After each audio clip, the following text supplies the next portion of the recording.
Bonjour à toi, j'espère que tu vas bien. Bienvenue dans cette nouvelle vidéo YouTube. Je te rassure tout de suite, si tu vois le tableau, oui, en effet, il y aura de la théorie, mais c'est de la théorie qui ne fait pas mal à la tête, c'est la théorie qui est importante puisqu'on va voir ensemble dans cette vidéo comment créer ton enrichissement grâce à l'immobilier en partant du tout début, quand tu pars à zéro jusqu'à demain, quand tu as, je te le souhaite, une fortune immobilière qui est considérable. Je t'invite donc à rester jusqu'à la fin de la vidéo pour que tu puisses avoir toutes les informations. Et en attendant, si la vidéo t'a plu, n'oublie pas de laisser ton pouce bleu et de t'abonner. Je te souhaite un très bon visionnage. Tu l'as vu en introduction, on va voir ensemble aujourd'hui comment créer son enrichissement grâce à l'immobilier en partant du point de zéro. En effet, si tu as vu la vidéo qui est sortie en début de semaine, et si ce n'est pas le cas, je t'invite à aller la visionner. Je t'ai fait une vidéo qui t'explique le parcours que j'ai eu dans l'immobilier et comment aujourd'hui je peux me permettre de vivre de ma passion et de ne pas avoir à me demander le matin si je vais avoir assez pour avoir à manger dans mon assiette, puisque c'est mon parc immobilier aujourd'hui qui m'assure mon beefsteak de mon lendemain, comme j'aime le dire. Et dans cette vidéo, eh bien en fait, je voudrais te faire sur paperboard un peu des schémas pour te montrer en fait les étapes à suivre, puisque beaucoup de personnes ont souvent tendance à mettre la charrue avant les bœufs et il ne faut pas oublier que toutes les personnes qui ont beaucoup de succès, eh bien en fait, elles ont toutes commencé petit et donc l'idée c'est de te montrer comment toi également tu peux démarrer petit et derrière exploser en valeur. Alors, la première chose qu'on va voir ensemble, elle est vraiment très bête. Eh bien en fait, la première chose, elle va être liée à ta capacité à dégager des revenus. Avant de penser à investir son argent, il faut peut-être penser à en gagner. Et donc pour cela, il faut que tu te concentres vraiment sur le fait de trouver un job. On s'en fiche du revenu qui va être dégagé, mais un job qui va te permettre de gagner de l'argent et d'épargner. Aujourd'hui, la règle numéro 1, c'est que quand tu as ton salaire, tu vas avoir bien évidemment une grosse partie qui va partir pour tes charges du quotidien, notamment ton loyer, qui va partir pour tes charges, les consommables, l'électricité, le gaz, l'assurance et bien évidemment des choses diverses qui peuvent aller avec. Tu as une partie qui va permettre à couvrir tous tes frais de bouche, ta nourriture, et tu as une partie qui va venir découvrir toute la partie déplacement, ta voiture, le train, le métro, le bus, peu importe. Et il te reste cette zone-là, en fait va te permettre de faire deux choses, soit d'avoir des loisirs, soit justement en fait de te priver un petit peu, comme moi je l'ai fait pendant quasiment 1 an et demi, de te priver et de te dire, voilà, cette somme-là, ça correspond à la somme que je suis capable d'épargner.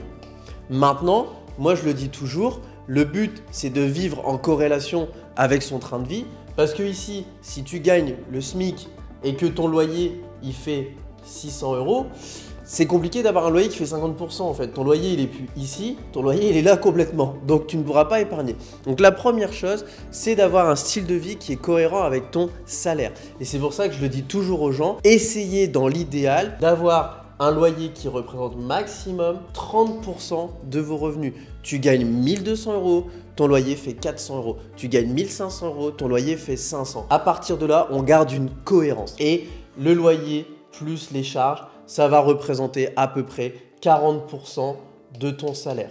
Maintenant, il reste toute cette partie-là qui correspond à peu près à 60%. Et une nouvelle fois, c'est à toi de te responsabiliser. C'est-à-dire qu'au niveau de la nourriture, on a deux options. On peut avoir l'option de tous les jours faire du Uber Eats, tous les jours de manger en extérieur, ou on peut avoir l'option de se faire des gamelles. Et moi, j'ai connu cette situation où ça m'a toujours fait rire, même si à l'époque, ça m'avait blessé. J'aime bien les montres. J'aime bien les montres. Et à l'époque, j'avais voulu me récompenser et je m'étais offert une Rolex parce que ça faisait quelques années que je mettais de l'argent de côté. J'avais fait 2-3 opérations immobilières qui avaient bien marché et je m'étais acheté une Rolex Submariner Hulk pour les connaisseurs. Et c'est une montre en fait que j'avais identifiée comme me dire la cote est à 12 000 €. Moi, je sais que je peux la revendre 13,5. Donc en fait, non seulement je me suis fait plaisir, mais en même temps, c'est quelque chose qui me rapportera du bénéfice. Et je te laisse regarder où aujourd'hui la cote. Tu verras que c'était un très bon investissement, même si je l'ai revendu. Et en fait, c'était trop marrant parce que mes anciens collègues me disaient, mais t'as pas honte, t'as une Rolex et tu manges des gamelles le midi. Mais en fait, t'es un faux riche. Sauf que eux, ce qu'ils ne comprenaient pas, c'est que, en me sacrifiant ici, je venais augmenter cette zone-là et je me retrouvais à pouvoir investir encore plus. Et c'est toutes ces notions de sacrifice qui te feront monter en valeur.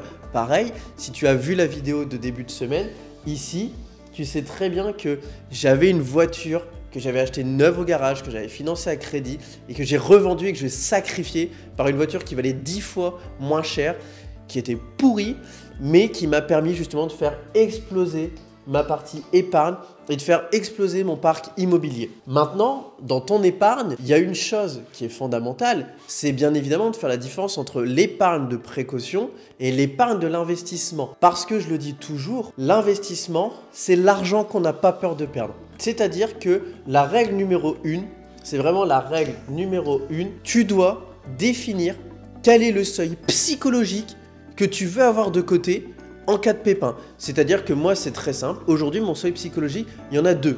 Le premier, c'est de toujours avoir 10 000 € de côté. Et le deuxième, c'est de toujours, pour chaque investissement locatif que je possède, d'avoir l'équivalent d'1 an de mensualité de crédit de côté. À partir du moment où j'ai ça, tout l'argent qui est au-dessus, je l'investis.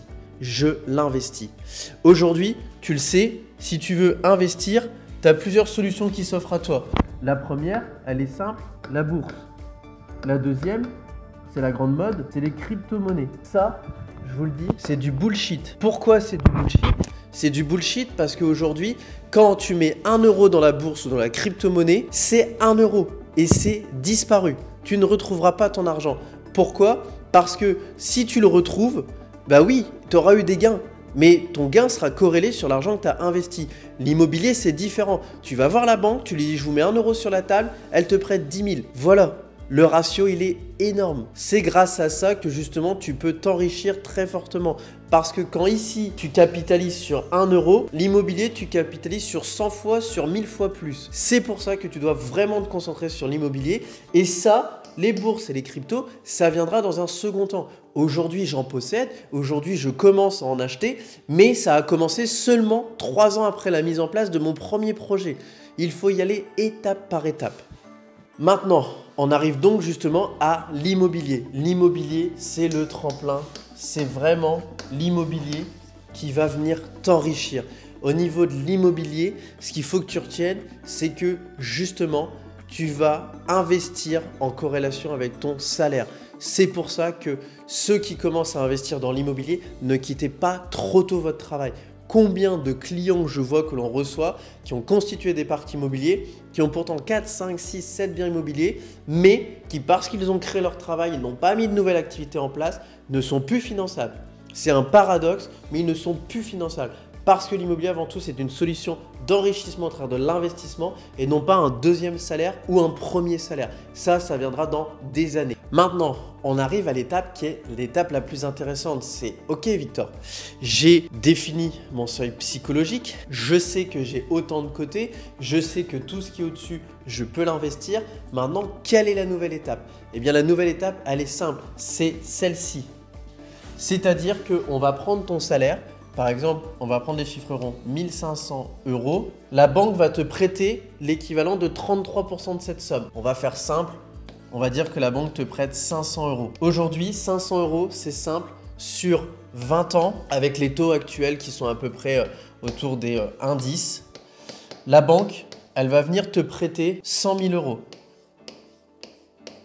Sur 25 ans, si tu as la chance de pouvoir faire un montage en résidence principale ou d'être dans une région où on prête sur 25 ans, la banque ne te prêtera pas 100 000, mais elle te prêtera à peu près 130 000 €. D'accord? Donc du coup, à partir de là, tu sais maintenant que tu dois te focus sur des biens qui sont dans cette fourchette-là. Si aujourd'hui, la banque, elle te prête sur cette somme d'argent-là, eh bien justement, ne te focus pas sur des biens plus gros. Ça ne sert à rien. De 1, tu vas gâcher ton énergie et surtout de 2, tu vas te faire peur. Pourquoi tu vas te faire peur? Parce que tu vas te dire « Waouh, c'est gros en fait, c'est gros ». Et en fait, même si dans ton fond, pour toi, 250 000 € c'est un pourboire, en fait, psychologiquement, de savoir que la banque t'a donné l'autorisation de ça, que ton salaire te permet d'avoir ça et que toi tu vas aller chercher plus, eh bien en fait ça va générer du stress. Et je l'ai vu par expérience avec des clients qui ont fait cette erreur-là et qui aujourd'hui se disent mais si seulement j'avais su, je serais parti sur plus petit. Heureusement qu'on était là à côté d'eux parce que dans certaines situations ça aurait pu virer vraiment au fiasco et ils auraient pu se mettre en danger. Donc n'oublie pas, la technique des petits pas, c'est comme dans le lièvre et la tortue. Maintenant que tu as fait cette notion d'épargne et que tu sais que la banque justement elle va venir te prêter de l'argent, il faut voir les conditions bancaires. Et c'est pour ça que je t'invite justement à aller voir au moins 3 banques, ta banque principale et 2 autres banques qui seront des banques qu'on t'aura recommandées dans de la famille, dans des amis ou toi dont tu as entendu des beaux échos et tu as envie d'aller dans ces banques-là et de dire voilà, je viens vous voir, j'ai autant de côté, j'ai tel statut et je veux acheter un bien immobilier et je veux savoir combien vous allez me prêter et quelles seront vos conditions bancaires. Et là, tu vas te retrouver dans 3 situations. La première, la banque qui vous dit 0 € d'apport. Je vais être transparent avec toi. Actuellement, ça n'existe plus. Moi, je l'ai vécu en 2019 où j'ai connu un bien immobilier où j'ai fait ça, 0 € d'apport. Il y a encore beaucoup de formateurs qui vous disent sur Internet, oui, vous pouvez faire du 0 apport. Aujourd'hui, c'est bullshit. Aujourd'hui, c'est bullshit, les gens qui vont faire du 0 apport, on en voit dans certains de nos clients, c'est des gens qui ont 10 fois la richesse qu'on a nous tous cumulée. Donc là-dessus, vraiment, il ne faut pas oublier que quand on démarre petit, eh bien, il faut savoir faire des sacrifices et montrer patte blanche. C'est pour ça que 90% du temps, on se retrouvera dans la deuxième situation, qui est la situation de payer les frais de garantie et les frais de dossier, qui représentent à peu près 3 000 €. C'est pour ça que, comme je te le disais, si psychologiquement, tu t'es dit, moi, je veux mettre 10 000 € de côté, eh bien, concentre-toi sur le fait d'avoir 13 000 €. Et comme ça, à partir de là, tu vas pouvoir passer à l'action et acheter ton bien immobilier. Et après, il reste la troisième situation. Et cette situation, je te rassure, elle est plutôt rare pour le premier projet d'investissement. Et en général, elle va plutôt arriver si tu as soit une mauvaise situation financière, soit si tu es dans une situation qui sort un petit peu des clous. C'est-à-dire que tu es chef d'entreprise depuis moins de 3 ans. Tu es par exemple vendeur avec beaucoup de commissions et tu as moins de 2 ans de salaire. C'est toutes des situations comme ça qui sortent vraiment des cases et qui ne sont pas, vous savez, comme le banquier très rigide, qui ne rentre pas dans ce qu'il a envie d'entendre. Et donc là, il va te demander un sacrifice supplémentaire qui est de payer les frais de notaire plus les frais de garantie. Et grosso modo, sur un projet à 100 000 €, tu l'as compris, il va te demander de mettre 10 000 € sur la table. C'est pour ça que je te dis qu'il est vraiment très important de venir te concentrer ici sur le fait de mettre ta situation à plat pour pouvoir passer à l'action. Et donc au final, tu l'as compris en résumé, la base en fait de toute cette équation, c'est la bonne gestion de tes finances mensuellement. Et la deuxième règle, c'est passer à l'action. Voilà, cette vidéo touche à sa fin. J'espère qu'elle t'a plu et qu'elle t'a apporté énormément de valeur. Si c'est le cas, je t'invite vraiment à t'abonner et à laisser un pouce bleu. Chaque semaine, tu as 2 vidéos de ce type qui sortent et qui sont mises à ta disposition. C'est des vidéos qui sont 100% gratuites et qui t'apportent énormément de valeur et surtout qui te donnent toute la transparence que beaucoup de personnes ne donnent pas sur YouTube. Je t'invite donc vraiment à t'abonner si c'est un discours qui te plaît. Et en attendant la prochaine vidéo, je te souhaite de très bons investissements. Ciao!